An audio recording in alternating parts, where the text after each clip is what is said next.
घर से भागकर शादी करने वाली लड़कियों के लिए शिक्षाप्रद कहानी। आज की कहानी इतनी खूबसूरत सी है कि हर हमारे देश के बच्चे के लिए ये सुनना बेहद ज़रूरी है। तो इस वीडियो को ज़्यादा से ज़्यादा शेयर करिएगा। ट्रेन की एसी कोच में मेरे सामने की सीट पर बैठी लड़की ने मुझसे पूछा, हेलो, क्या आपके पास इस मोबाइल की पिन है? उसने अपने बैग से एक फ़ोन निकाला था और नया सिम कार्ड उसमें डालना चाहती थी, लेकिन सिम स्लॉट खोलने के लिए पिन की जरूरत पड़ती है जो उसके पास नहीं थी। मैंने हाँ में गर्दन हिलाई और सीट के नीचे से अपना बैग निकालकर टूल बॉक्स से पिन ढूंढकर लड़की को दे दी। लड़की ने थैंक्स कहते हुए पिन ले ली और सिम डालकर पिन मुझे वापस कर दी। थोड़ी देर बाद वो फिर से इधर उधर ताकने लगी। मुझसे रहा नहीं गया। मैंने पूछ लिया, कोई परेशानी है? वो बोली, सिम स्टार्ट नहीं हो रही है। मैंने मोबाइल मांगा, उसने मोबाइल मुझे दे दिया। मैंने मोबाइल देखकर उससे कहा कि सिम अभी एक्टिवेट नहीं हुई है, थोड़ी देर में हो जाएगी और एक्टिवेट होने के बाद आईडी वेरिफिकेशन करना होगा, इसके बाद आप इसे इस्तेमाल कर सकेंगी। लड़की ने पूछा, आईडी वेरिफिकेशन क्यों? मैंने कहा, आजकल सिम वेरिफिकेशन के बाद एक्टिव होती है। जिस नाम से ये सिम खरीदी गई है उसका ब्यौरा पूछा जाएगा, बता देना। लड़की कुछ बुदबुदाई। ओह अच्छा, मैंने दिलासा देते हुए कहा, इसमें कोई परेशानी की बात नहीं। वो अपने एक हाथ से अपने दूसरे हाथ को दबाती रही, मानो किसी परेशानी में हो। मैंने फिर विनम्रता से कहा, आपको कहीं कॉल करना है तो आप मेरा मोबाइल इस्तेमाल कर लीजिए। लड़की ने कहा, जी फिलहाल नहीं, थैंक यू। लेकिन ये सिम किस नाम से खरीदी गई है? मुझे नहीं पता। मैंने कहा, एक बार एक्टिव होने दीजिए, जिसने आपको सिम दी है उसी के नाम की होगी। उसने कहा, ओके, कोशिश करते हैं। मैंने पूछा, आपका स्टेशन कहाँ है? लड़की ने कहा, दिल्ली। और आप? लड़की ने मुझसे पूछा। मैंने कहा, दिल्ली जा रहा हूँ, एक दिन का काम है। अच्छा, आप दिल्ली में रहती हैं क्या? लड़की बोली, नहीं नहीं, दिल्ली में कोई काम नहीं, ना मेरा घर है वहाँ। मैंने काफ़ी उत्सुकता से पूछा और वो बोली, दरअसल ये दूसरी ट्रेन है जिसमें आज मैं हूँ और दिल्ली से मुझे तीसरी ट्रेन पकड़नी है, फिर हमेशा के लिए आज़ाद और आज़ाद। मुझे फिर से जिज्ञासा हुई, आखिर किस कैद में थी ये कमीशन अलहड़ सी लड़की? लड़की बोली, उसी कैद में थी जिसमें हर लड़की होती है, जहाँ घर वाले कहें शादी कर लो, जब जैसा कहें वैसा कर लो। मैं घर से भाग चुकी हूँ। मुझे ताज्जुब हुआ, मगर अपने ताज्जुब को छुपाते हुए मैंने ऐसे ही हंसते हुए पूछा, अकेली भाग रही हैं आप? आपके साथ कोई नजर नहीं आ रहा? वो बोली, अकेली नहीं, साथ में है कोई। कौन? मेरे प्रश्न खत्म नहीं हो रहे थे। दिल्ली से एक और ट्रेन पकड़ूंगी, फिर अगले स्टेशन पर वो मिलेगा और उसके बाद हम किसी को नहीं मिलेंगे। ओह, तो ये प्यार का मामला है? उसने कहा, जी। मैंने उसे बताया कि मैंने भी लव मैरिज की है।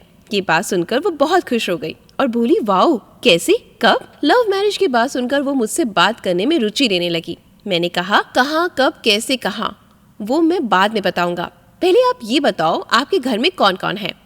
उसने होशियारी बरतते हुए कहा, वो मैं आपको क्यों बताऊं? मेरे घर में कोई भी हो सकता है, मेरे पापा, माँ, भाई, बहन, कोई भी। भाई ना हो, सिर्फ बहनें हो, या फिर हो सकता है कि बहनें ना हो, दो चार मुस्टंडे भाई हों। मतलब मैं आपका नाम भी नहीं पूछ सकता? मैंने जस्ट ऐसे ही काउंटर मारा और वो बोली, कुछ भी नाम हो सकता है मेरा, टीना, मीना, शबीना, अंजलि, कुछ भी। बहुत बातूनी लड़की थी वो। थोड़ी इधर उधर की बातें करने के बाद उसने मुझे टॉफ़ी दी, जैसे छोटे बच्चे देते हैं क्लास में। बोली, आज मेरा बर्थडे है। मैंने उसकी हथेली से टॉफ़ी उठाते हुए बधाई दी और पूछा, कितने साल की हो गई हो? वो बोली, 18। मतलब भागकर शादी करने के लिए कानूनी उम्र हो गई है मेरी। मैंने काउंटर क्वेश्चन किया। वो हंसी।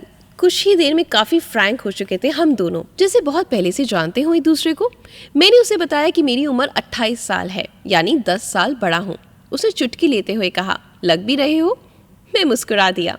मैंने उससे पूछा, तुम घर से भाग कर आई हो, तुम्हारे चेहरे पर चिंता के निशान जरा भी नहीं। इतनी बेफिक्री मैंने पहली बार देखी है। खुद की तारीफ सुनकर वो खुश हुई। बोली, मुझे उसने पहले से ही समझा दिया था कि जब घर से निकलो तो बिल्कुल बिंदास रहना, घर वालों के बारे में बिल्कुल मत सोचना, बिल्कुल अपना मूड खराब मत करना, सिर्फ मेरे और हम दोनों के बारे में सोचना। और मैं वही कर रही हूँ। मैंने फिर चुटकी ली और कहा, उसने तुम्हें मुझ जैसे अनजान मुसाफिर से दूर रहने की सलाह नहीं दी? उसने हंसकर जवाब दिया, नहीं, शायद वो भूल गया होगा। ये बताना। मैंने उसकी प्रेमी की तारीफ करते हुए कहा, वैसे तुम्हारा बॉयफ्रेंड काफी टैलेंटेड है। उसने किस तरह से तुम्हें अकेले घर से रवाना किया, नई सिम और मोबाइल दिया, 3 ट्रेन बदलवाई ताकि कोई ट्रैक ना कर सके। Very talented person. लड़की ने भी हामी भरी और बोली, बहुत टैलेंटेड है वो, उसके जैसा कोई नहीं।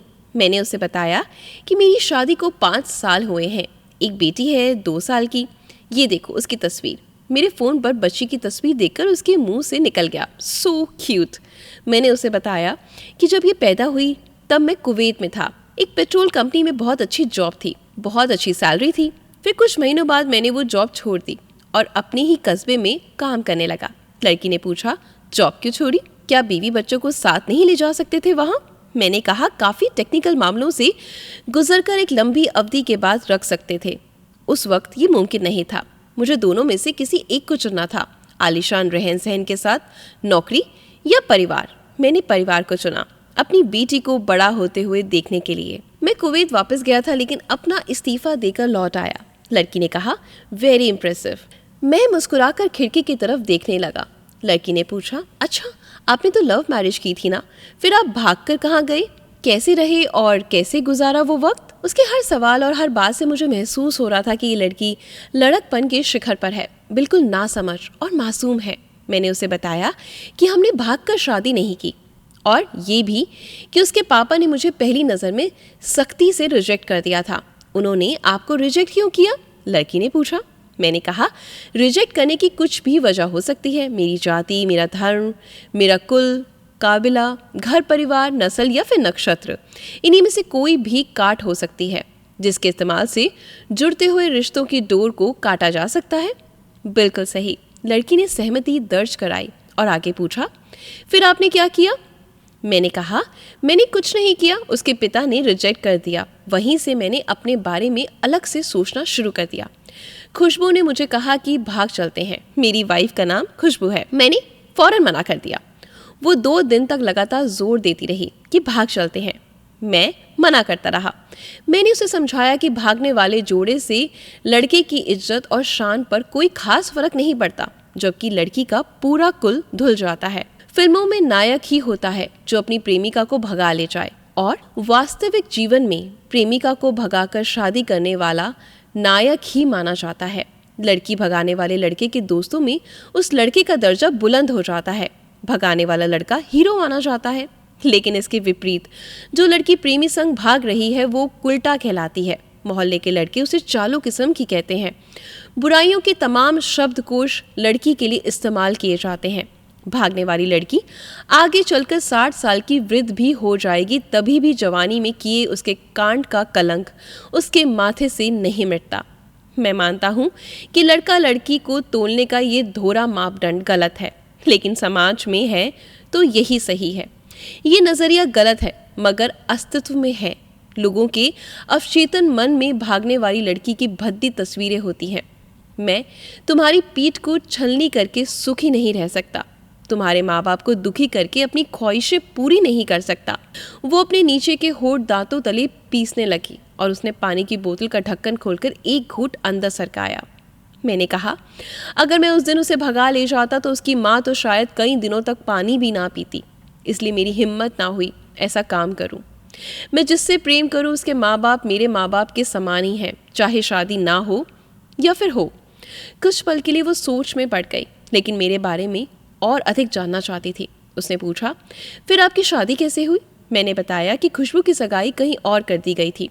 धीरे धीरे सब कुछ नॉर्मल होने लगा। खुशबू और उसके मंगेतर की बातें भी होने लगी फ़ोन पर। लेकिन जैसे जैसे शादी नज़दीक आने लगी उन लोगों की डिमांड बढ़ने लगी। डिमांड मतलब? ऐसा लड़की ने पूछा। डिमांड का एक ही मतलब होता है, दहेज की डिमांड। परिवार में सबको सोने से बने तोहफे दो, दूल्हे को लग्जरी कार चाहिए, सास और ननद को नेकलेस दो, वगैरह वगैरह। बोली, हमारे यहाँ रीत है। लड़का भी इस रीत के पक्षधर था। वो सगाई मैंने जैसे तैसे करके तुड़वा डाली। फिर किसी तरह घर वालों को समझा बुझाकर मैं फ्रंट पर आ गया और हमारी शादी हो गई।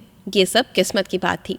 लड़की बोली, चलो अच्छा हुआ कि आप मिल तो गए, वरना वो गलत लोगों में फंस जाती। मैंने कहा, जरूरी नहीं कि माँ बाप का फैसला हमेशा सही हो और ये भी जरूरी नहीं कि प्रेमी जोड़ों की पसंद सही हो। दोनों में से कोई भी गलत या सही हो सकता है। मतलब की बात यहाँ से है कि कौन ज्यादा समझदार और वफादार है। लड़की ने फिर से पानी का घूंट लिया और मैंने भी। लड़की ने तर्क दिया कि हमारा फैसला गलत हो जाए तो कोई बात नहीं, उन्हें गलानी नहीं होनी चाहिए।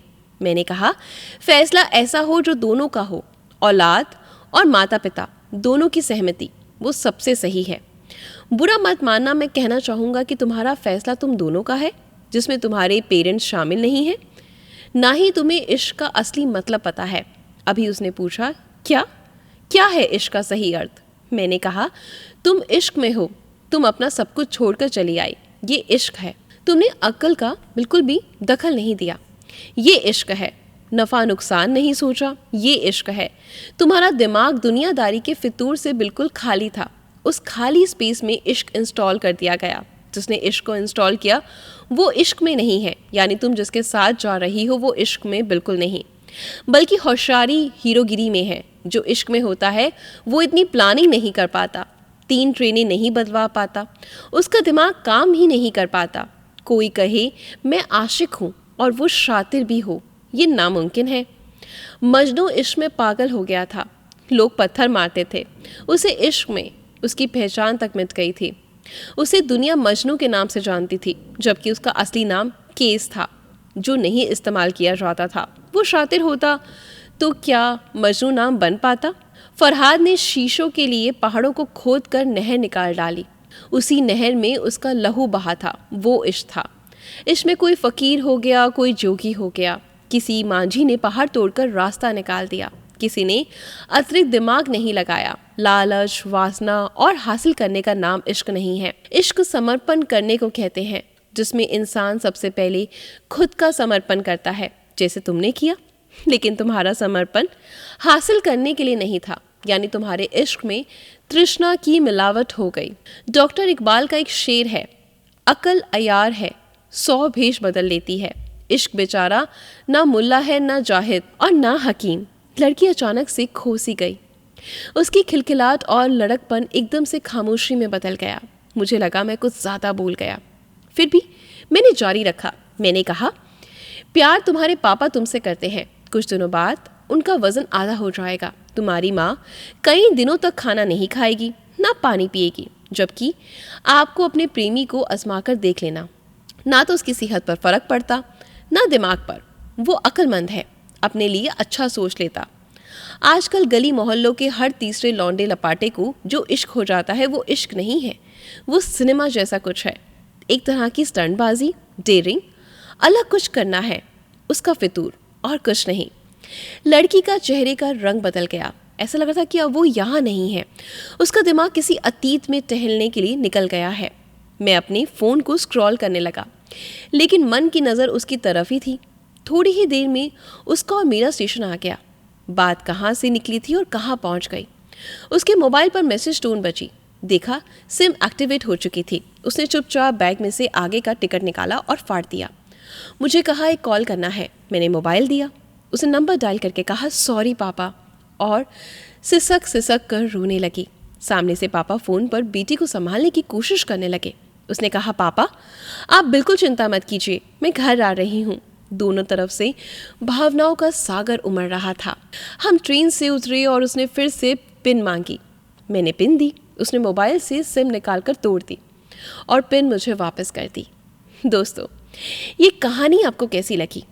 अगर सच में अच्छी लगी हो ना, तो मैं चाहती हूँ कि दिल से आप इस वीडियो को ज़्यादा से ज़्यादा शेयर करें, हमारे देश की हर उन बेटी के लिए जो इस एज से, इस दौर से गुजर रही हैं।